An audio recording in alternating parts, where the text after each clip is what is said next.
రాజకీయ నాయకులు ప్రభుత్వాన్ని అంటే ఈరోజు ఇటు బీఆర్ఎస్ వర్కింగ్ ప్రెసిడెంట్ కేటీఆర్ కావచ్చు, లేకపోతే మాజీ మంత్రి హరీష్ రావు గారు కావచ్చు. వీళ్ళు విమర్శించడం అనేది పక్కన పెడదామా మనం కాసేపు, ఎందుకంటే వాళ్ళని రాజకీయ నాయకులుగా తీసుకుంటాం. నిజంగా మాట్లాడితే ఈరోజు కాంగ్రెస్ పార్టీ ప్రభుత్వంలోకి వచ్చిన తర్వాత జరిగిన ప్రజలకు మేలేంటని మాట్లాడుకుంటూ నిజంగా ఏముంది? ఎందుకంటే రాజకీయ నాయకులు మాట్లాడితే అది రాజకీయ మాటలనేసి కొట్టిపారుస్తారు కదా. ఒక్కసారి నేను కూడా తెలంగాణ బిడ్డగా మాట్లాడుతున్నాను, ఎందుకంటే నేను కూడా ఉమ్మడి నల్గొండ జిల్లాలో పుట్టిన బిడ్డనే కాబట్టి పక్కన పెడదాం. కొన్నిసార్లు జర్నలిస్ట్ అనే పదం ఇవన్నీ కూడా పక్కన పెడదాము. నిజంగా ఏమొచ్చినాయి గతంతో కంపారిటివ్ చేసుకుంటే 2014 ముందు ఎట్లుండే తెలంగాణలో పరిస్థితులు తెలియదా? కరెంటుకి ఎంత కోసపడ్డారు, నీళ్ళకి ఎంత కోసపడ్డారు, పెన్షన్లు ఎంత ఉండే అంతకుముందు ఇవన్నీ తెలివయా? నీళ్ళ గురించి ఎంత కోసం ఉండే, ఇంట్లో తాగనిక నీళ్లు కావాలంటే కూడా ఆ బోరింగ్లో నీళ్లు కొట్టుకొచ్చుకొని, లేకపోతే ఆ బోర్ల నీళ్ళు ఉప్పులు ఉన్నాయంటే క్యాన్లు కొనుక్కొని బావి దగ్గరికి పోయి కరెంట్ వస్తే ఆ మోటార్ నీళ్ళు పట్టుకొచ్చుకొని తాగిన పరిస్థితులు లేవా తెలంగాణలో? ఇవన్నీ మర్చిపోయారా? తెలంగాణ ప్రజలు మర్చిపోయారా? లేకపోతే ఈరోజు కాంగ్రెస్ పార్టీ ప్రభుత్వంలో ఉన్న వాళ్ళు మర్చిపోయారా? పొద్దున 6 గంటలకు కరెంటు పోతే రాత్రి 7-8 గంటలకు 6 గంటలకు కూడా వస్తుందని కాచుకొని కళ్ళు కాయలు కాస్టల్లాగా ఎదురు చూస్తూ ఉండేది కరెంటు గురించి.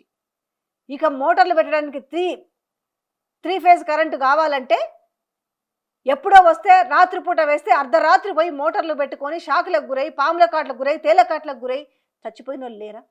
మేం చేసినాము అనేసి ఈరోజు అసెంబ్లీలో కానీ లేకపోతే ఏడైనా కూడా అసెంబ్లీలో చర్చకు సిద్ధమా అంటే నిజంగా నేను ఒక మాట అడుగుతాను, మీరు ప్రజల్లో చర్చకు సిద్ధమా? అసలు ప్రజలు ఇది అడగాలనుకుంటున్నారు, మీరు సిద్ధంగా అండి ప్రజల్లోకి చర్చకు? అసెంబ్లీ కంటే కూడా నిండు ఎక్కడన్నా ఒక దగ్గర ప్రజలకు అవకాశం ఇవ్వండి. ఏం చెప్తారు?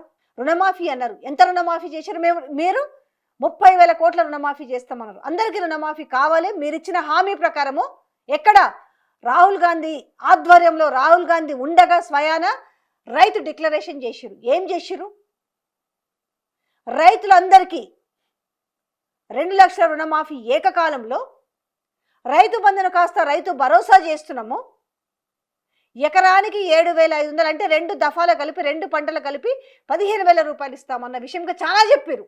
ఎంత అనుకున్నారు? ఫస్ట్ అన్ని లోన్లు మాఫీ కావాలి అని అంటే 60,000 కోట్ల బడ్జెట్ అవసరమైంది. దాన్ని తగ్గించి అట్లీస్ట్ 45,000 కోట్లన్నా సరిపోతాయని బ్యాంకర్స్ మీటింగ్లో చెప్పారు, కూర్చొని మొత్తం కూడా సమీక్షలు చేసినప్పుడు. దాని తర్వాత ఏమొచ్చారు? 30,000 కోట్లు చేస్తామని చెప్పారు, కండిషన్స్ అప్లై అని చెప్పారు. దానికి కూడా జనాలు చూస్తూ ఊరుకున్నారు. కానీ చేసిందంతా నాకు తెలిసి 17,000-18,000 కోట్లకు మించి కూడా చేయలేదు. కానీ మీరు చెప్తున్న లెక్కలు 21,000 కోట్లు చేశామని చెప్పినారు. అయినప్పటికీ కూడా ఇంకా 9,000 కోట్లు బాకీనే ఉన్నాయి కదా. మరి చేసిరా?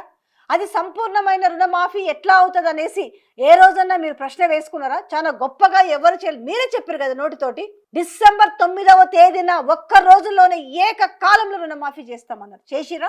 కాంగ్రెస్ పార్టీ అధికారంలోకి వచ్చిన తక్షణమే రైతులకు ఏకకాలంలో 2 లక్షల రుణమాఫీ చేస్తాం. రెండవ డిక్లరేషన్ భూమి కలిగిన రైతులకు, కౌలు రైతులకు ప్రతి ఎకరాకు ఏడాదికి 15,000 రూపాయల పెట్టుబడి సాయం అందిస్తాం. ఉపాధి హామీలో నమోదు చేసుకున్న భూమి లేని రైతు కూలీలకు ప్రతి ఏడాది 12,000 రూపాయల ఆర్థిక సహాయాన్ని అందిస్తాం. ఎక్కడికి పోతే అక్కడ ఎంపీ గెలవాలి, పార్లమెంట్ సీట్లు గెలవాలని దేవుళ్ళ మీద ప్రమాణం చేసిరు, ఓట్లేసిరు. ఆ ఓట్లను కూడా మర్చిపోయారు కదా. సమ్మక్క సారమ్మ సాక్షిగా, 1000 స్తంభాల గుడి సాక్షిగా, అక్కడి సూర్యుడు ఇక్కడ ఉదయించిన, భూమి ఆకాశం తిరగబడ్డా, తుఫానులు వచ్చినా, భూకంపం వచ్చినా, భూమి బద్దలైనా నేను మాట ఇస్తున్నా. మహిళలకు 2,500 రూపాయలు ఇస్తామని చెప్పారు. మహిళలకు 2,500 రూపాయలు అసలు ఊసన్న ఎత్తుతున్నారా? పెన్షన్ 4,000 రూపాయలు ఇస్తామన్నారు, ఇచ్చిర్రా? కానీ కేవలం ఈరోజు ఫ్రీ బస్సు, ఈరోజు అందులో అర్హులు కాదు అనర్హులకు కూడా ఫ్రీ బస్సు అవసరం లేదు కదా. టికెట్ పెట్టుకునే కెపాసిటీ ఉన్న వాళ్ళకు, గవర్నమెంట్ ఎంప్లాయీస్కు, టీచర్లకు వీళ్ళకి అసలు ఫ్రీ బస్ ఎందుకు? ఈ ప్రశ్న మాట్లాడుతుంటారు కదా, ఓర్వలేక మాట్లాడుతున్నారు అన్నారు. కంపేర్ చేసుకుంటే గత ప్రభుత్వానికి ఇప్పుడు కంపేర్ చేసుకుంటే ఏం మారింది అనేది మీకు తెలీదా? 400 రూపాయలకు సిలిండర్ అని చెప్పారు, 500 రూపాయలకు. సారీ, ఎంతమందికి ఈరోజు ఫ్రీ సిలిండర్ వస్తుంది? కామెంట్ రూపంలో తెలియజేయండి. మీరు గ్రామాలలో ఒక లిస్టు పెట్టగలుగుతారా? ఇంతమందికి వచ్చింది, రుణమాఫీ ఇంతమందికి అయింది. నేనేమంటానంటే మీరు పబ్లిక్లో పెట్టండి.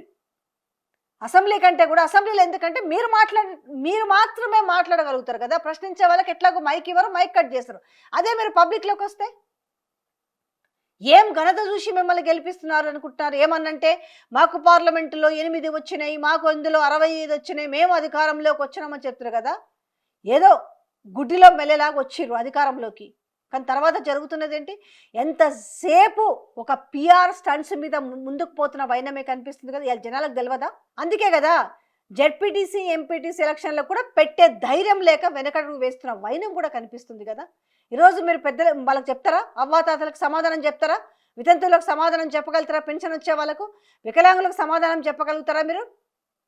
పెన్షన్స్ 2 ఏళ్ల కాలం అయిపోయింది. ఇదిగో మేము వస్తే రేపే రేపే రేపే అని మాట్లాడుతూ పెద్ద పెద్ద మాటలు మాట్లాడారు కదా. ఏమైనా ఈ ఆ పెద్ద మాటలని ఇలా తెలంగాణ ప్రజలు ప్రశ్నిస్తున్నారు కదా. ఎప్పుడు ఇస్తారు మహిళలకు 2500 అడిగితే ఏమంటారు? ఇంకేదో చెప్తారు. కేవలం మీరు చెప్పుకునే మీ దగ్గర ఉన్న గొప్ప అస్త్రం ఏంటిదంటే కేవలం ఆ ఫ్రీ బస్ అన్నది ఒకటి మాత్రమే. అద్భుతంగా చేసినాం, 10 ఏళ్ళ విధ్వంసాన్ని ఏముంది 10 ఏళ్ల క్రితం చెప్పండి. అసలు 10 ఏళ్ల క్రితం తీసుకుందాం. తెలంగాణ రాకముందుకు, తెలంగాణ వచ్చిన తర్వాత బేరీజ్ నిజంగా తెలంగాణ పుట్టిన వాళ్ళైతే గిటటి కంపు నోరేసుకొని కంపు మాటలు మాట్లాడు. 10 ఏళ్లలో ఏం జరిగింది, ఆ 10 ఏళ్లకు ముందు ఎట్లుండే, ఇప్పుడు ఎట్లుండే అనేది తెలియకుండా ఉన్నారా? ఇలా కాంగ్రెస్లో ఉన్న, పార్టీలో ఉన్న, ఇలా మంత్రి పదవుల్లో ఉన్న వాళ్ళకి తెలియదా? ఎమ్మెల్యే పదవుల్లో ఉన్న వాళ్ళకి తెలియదా? ఇలా లేకపోతే సామాన్య ప్రజలకు తెలియదా?